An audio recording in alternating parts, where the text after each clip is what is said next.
देश के गृह मंत्री श्री राजनाथ सिंह जी, मंचस्थ सभी मुख्यमंत्री श्रियों, मंत्रिमंडल के मेरे साथियों, अधिकारीगण और मेरे प्यारे बहनों और भाइयों, प्रवासी भारतीय दिवस महोत्सव के अवसर पर फिर से एक बार दुनिया भर में बसे मेरे भाई बहनों का स्वागत करती हूँ। आज देश का माहौल बदल गया है, आर्थिक परिस्थितियां भी बदल चुकी हैं। हाल ही में गठित नीति आयोग का उदाहरण ले तो प्रधानमंत्री द्वारा दिए गए कोऑपरेटिव फेडरलिज्म के वचन को निभाकर सभी को साथ लेकर चलने के सिद्धांत से उसका गठन हुआ है। भारत में नए साल की सुबह नए युग का प्रारंभ हुआ है। वन साइज फिट्स ऑल जैसे योजना आयोग के स्थान पर गठित किए गए नीति आयोग के रिजोल्यूशन में दुनिया के 200 देशों बसे भारतीयों की गणना एक महत्वपूर्ण शक्ति के तौर पर की गई है और नूतन भारत के निर्माण में उनका योगदान मिल सके ऐसी भावना व्यक्त की गई है। मुझे गौरव है कि मैं एक ऐसे राज्य की प्रतिनिधि के तौर पर आप सबके समक्ष खड़ी हूँ जिसके सपूतों ने देश के कल्याण में महान योगदान दिया है। यह इस महात्मा गांधी की भूमि है जिन्होंने ब्रिटिश हुकूमत से देश को आजादी दिलाई। यह उस सरदार पटेल की भूमि है जिन्होंने आजादी के बाद रजवाड़ों का विलीनीकरण कर अखंड भारत का निर्माण किया। यह उस नरेंद्र मोदी की भूमि है जिन्होंने अपनी विकास की राजनीति द्वारा भारत के करोड़ों लोगों के दिलों में नई आशा का संचार किया है। आज इस अवसर पर दुनिया भर से आए हुए मेरे भारतीय भाई बहन यहाँ उपस्थित हैं, तो आने वाले वर्षों में गुजरात के विकास के लिए हमारे विजन की एक झलक मैं आपके समक्ष पेश करना चाहती हूँ। पिछले 10 वर्ष में श्री नरेंद्र मोदी के नेतृत्व में गुजरात ने विकास की मजबूत नींव रखी है। अब हमारा संकल्प है गुजरात के विकास को और गति देने का। अब हमारा संकल्प है गुजरात के विकास को आधुनिकता की नई ऊंचाइयों पर ले जाने का। अब हमारा संकल्प है गुजरात को विकसित देशों की कतार में खड़ा करने का। अब हमारा संकल्प है गुजरात के विकास को ऑटो पायलट मोड पर रखने का। अब हमारा संकल्प है गुजरात को स्मार्ट स्टेट बनाने का। गुजरात को स्मार्ट स्टेट बनाने के लिए हम 5 मंत्रों पर काम कर रहे हैं। गुजरात को स्मार्ट स्टेट बनाने का पहला मंत्र है smart schemes for welfare. Gujarat में हमने गरीब और वंचित लोगों के कल्याण की ऐसी योजनाएं शुरू की है जो गरीब लोगों की समस्याओं की तक पहुंचती है। मिसाल के तौर पर गुजरात में कंस्ट्रक्शन क्षेत्र में कार्यरत मजदूरों के अलावा माली, दर्जी और पढ़ाई जैसे लाखों कर्मयोगी असंगठित क्षेत्र में कार्यरत हैं। हमने इस लोगों के रजिस्ट्रेशन का कार्य शुरू किया। इसके लिए श्रम योगी कल्याण मेले का प्रारंभ किया है। हम ऐसे लोगों को एक श्रमजीवी पहचान नंबर UB प्रदान कर रहे हैं और विभिन्न योजनाओं का लाभ उनको हाथों हाथ पहुंचा रहे हैं। इस प्रकार आर्थिक रूप से कमजोर तथा नवोदित मध्यम वर्ग के परिवारों को हमने मुख्यमंत्री अमृतम मां योजना के तहत एक अनोखा हेल्थ इंश्योरेंस दिया है। इस योजना के तहत गुजरात के गरीब परिवारों को सरकारी या निजी अस्पतालों में प्रति वर्ष 2 लाख रुपए तक का निःशुल्क उपचार करवाने की सुविधा हासिल है। इसके साथ हमने शहरों में कमजोर वर्ग के परिवारों को उचित मूल्य पर आवास सुविधा मुहैया कराने के लिए लाखों आवासों का निर्माण कार्य प्रारंभ किया है।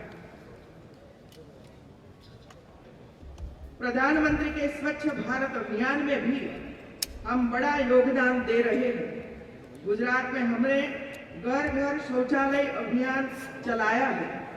इस अभियान के अंतर्गत मोबाइल टेक्नोलॉजी की मदद से स्वच्छता की प्रवृत्तियों की निगरानी का कार्य प्रत्येक जिले में हम कर रहे हैं। मुझे विश्वास है कि आने वाले 2-3 वर्षों में गुजरात 100% शौचालय सुविधा वाला राज्य बन जाएगा। गुजरात को स्मार्ट स्टेट बनाने का दूसरा मंत्र है स्मार्ट इकोनॉमी। स्मार्ट अर्थव्यवस्था के निर्माण के लिए हमने उद्योग, कृषि और सर्विस सेक्टर के विकास को समान महत्व दिया है। उद्योग क्षेत्र की बात करें तो यह हमारा सौभाग्य है कि गुजराती लोगों में पहले से ही उद्यमशीलता के गुण है। इसके अलावा पिछले 13-14 सालों में गुजरात में बिजली, रोड, पानी जैसी बुनियादी सेवाओं का एक सुदृढ़ ढांचा तैयार हुआ है। इस स्थिति का लाभ लेने के लिए हमने नई इंडस्ट्रियल पॉलिसी, इलेक्ट्रॉनिक पॉलिसी और आईटी पॉलिसी घोषित की है। औद्योगिक विकास के लिए हम पॉलिसी, प्रमोशन और प्रोग्रेस मॉनिटरिंग इन तीनों आयामों पर काम कर रहे हैं। गांधीनगर में हम फाइनेंस सर्विस सेक्टर के लिए वैश्विक बेंचमार्क से वाली gift city Gujarat international finance tech city बना रहे हैं।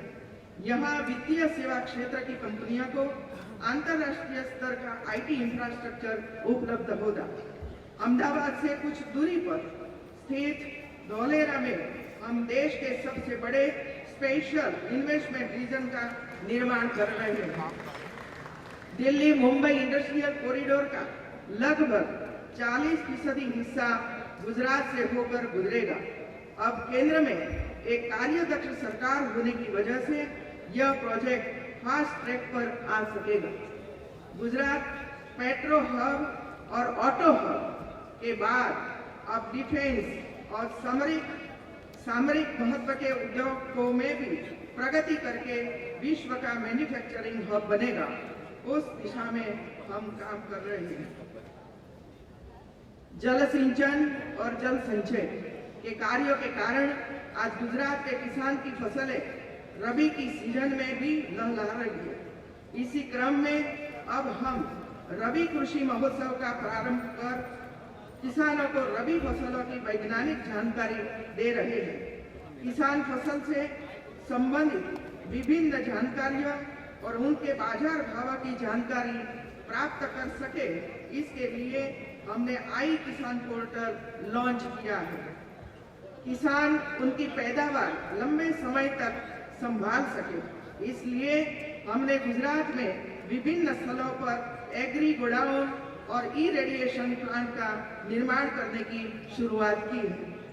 इसी सभी प्रयासों के चलते गुजरात की कृषि विकास दर देश भर में सबसे ज्यादा है। मित्रों, उद्योग और कृषि के साथ हमने टूरिज्म के विकास पर भी ध्यान केंद्रित किया है।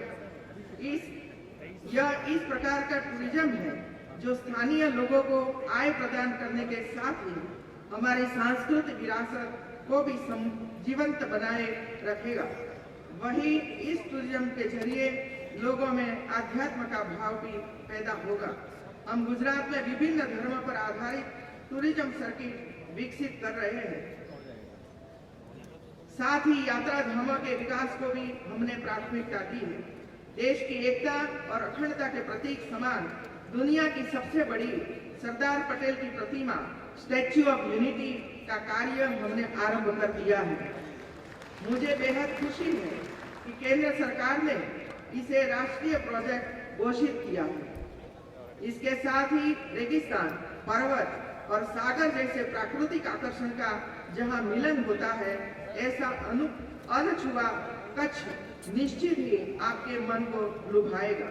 चांदनी रात में सफेद रेगिस्तान के अलौकिक सौंदर्य का दर्शन करवाने वाला कच्छ महोत्सव एशियाई बंबर शेरों का एकमात्र घर गिर का जंगल है। अंतर्राष्ट्रीय पतंग महोत्सव और वाइब्रेंट नवरात्रि जैसे आकर्षण हमारे स्मार्ट टूरिज्म की संकल्पना को गति दे रहे हैं और गुजरात की खुशबू पूरी दुनिया में फैला रही है। गुजरात में अपेक्षाकृत कम खर्च पर श्रेष्ठ चिकित्सा उपलब्ध होने की वजह से यहाँ मेडिकल टूरिज्म का भी देश में सबसे ज्यादा विकास हुआ। गुजरात को स्मार्ट स्टेट बनाने का तीसरा मंत्र है स्मार्ट गवर्नेंस। लोगों तक जन सेवाएं पहुंचाने के लिए और गांव तथा तहसीलों के विकास में हम स्मार्ट टेक्नोलॉजी का उपयोग कर रहे हैं। गुजरात की सभी ग्राम पंचायतें ब्रॉडबैंड कनेक्टिविटी से जुड़ी हुई है और अब हमने तहसीलों, शहरों और गांवों को वाईफाई सुविधा से लैस करने का संकल्प लिया है। आपको यह जानकर खुशी होगी कि हमने आदिजाति बहुल क्षेत्र खेड़ब्रह्मा और भिलोड़ा को संपूर्ण वाईफाई सुविधा युक्त तहसील बना दी है और मोडासा नगर संपूर्ण वाईफाई सुविधा युक्त प्रथम शहर बना है। प्रधानमंत्री ने डिजिटल इंडिया का नारा दिया है। मुझे भरोसा है कि इस दिशा में हमारे प्रयासों के चलते आने वाले दिनों में आप गुजरात को आधुनिक टेक्नोलॉजी के उपयोग में अग्रणी राज्य के रूप में देखेंगे। राज्य के प्रशासनिक तंत्र में एक नई कार्य संस्कृति खड़ी करने के उद्देश्य से हमने गतिशील गुजरात कार्यक्रम की शुरुआत भी की है। इसके अंतर्गत अब हम राज्य के विकास की विभिन्न प्रवृत्तियों के लिए प्रत्येक विभाग का लक्ष्य तय करते हैं और उस लक्ष्य को निर्धारित सीमा में पूर्ण भी करते हैं। साथ ही साथ जनता की समस्याओं का स्थानीय स्तर पर निराकरण हो। तहसील इसके लिए जिला कार्यालय और सचिवालय नहीं आना पड़े, इसके लिए हम लोक संवाद सेतु कार्यक्रम गुजरात के हर तहसील में आयोजित करते हैं। हमारी ई गवर्नेंस पॉलिसी के अंतर्गत 500 से ज्यादा सुविधाएं अब लोगों को घर बैठे ही मिल सके तथा सोशल मीडिया के माध्यम से सरकार तथा लोगों के बीच सीधा संपर्क हो, इसके लिए काम किया जा रहा है। गुजरात को स्मार्ट सिटी बनाने का चौथा मंत्र है स्मार्ट एनर्जी। स्मार्ट ग्रिड के द्वारा हम गुजरात के हर एक गांव तक 24 घंटे बिजली तो पहुंचा ही रहे हैं, परंतु आज के समय में जब बिजली उत्पादन के परंपरागत स्रोतों का भंडार सीमित हो रहा है और परंपरागत ऊर्जा से पर्यावरण पर खतरा पैदा हुआ है, तब ऊर्जा के पुनः प्राप्त स्रोतों का उपयोग बढ़ाने का संकल्प हमने लिया है। राज्य में सौर ऊर्जा का विपुल भंडार उपलब्ध है, इसलिए सोलर एनर्जी उत्पादन को राज्य सरकार ने प्राथमिकता दी है। एशिया का प्रथम और सबसे बड़ा सोलर पार्क गुजरात के पाटन जिला के चारेका में स्थापित किया गया है। नर्मदा नदी के कैनाल पर सोलर पैनल इंस्टॉल कर और ऊर्जा उत्पादन का अनोखा प्रोजेक्ट गुजरात में शुरू किया है। पवन ऊर्जा उत्पादन की स्थापित क्षमता के मामले में गुजरात भारत में दूसरे नंबर पर है। ऐसे ही प्रयासों की वजह से आज भारत में पुनः प्राप्य ऊर्जा के कुल उत्पादन में गुजरात 15% का योगदान दे रहा है। गुजरात को स्मार्ट स्टेट बनाने का पांचवा मंत्र है स्मार्ट ह्यूमन रिसोर्स। गुजरात में स्मार्ट ह्यूमन रिसोर्स के निर्माण के लिए हमने युवा शक्ति को औद्योगिक जगत की आवश्यकता के मुताबिक कौशल्य हुनर प्रदान करने पर बल दिया है। राज्य में स्पेशलाइज्ड यूनिवर्सिटी तथा कॉलेजों में सेंटर ऑफ एक्सेलेंस के स्थापना कर हमने युवा को उच्च शिक्षा के अवसर दिए हैं। हमारी आबादी में 50% हिस्सा महिलाओं का। गुजरात में हमने महिलाओं की क्षमता को सखी मंडल के माध्यम से बाहर लाकर उन्हें विकास की प्रवृत्तियों में शामिल करने का बीड़ा उठाया है। राज्य की बेटियां IAS और IPS जैसी परीक्षाओं के लिए अभ्यास करके सफल हो, इसके लिए हम उन्हें आर्थिक सहायता प्रदान कर रहे हैं। एक ऐतिहासिक निर्णय लेकर हमने पुलिस विभाग में तमाम कैडर्स में महिलाओं को 33% आरक्षण दिया है। ग्रामीण क्षेत्र में हम महिला पशुपालकों को विभिन्न साधन सहायता प्रदान कर रहे हैं, आर्थिक गतिविधियों में शामिल कर रहे हैं।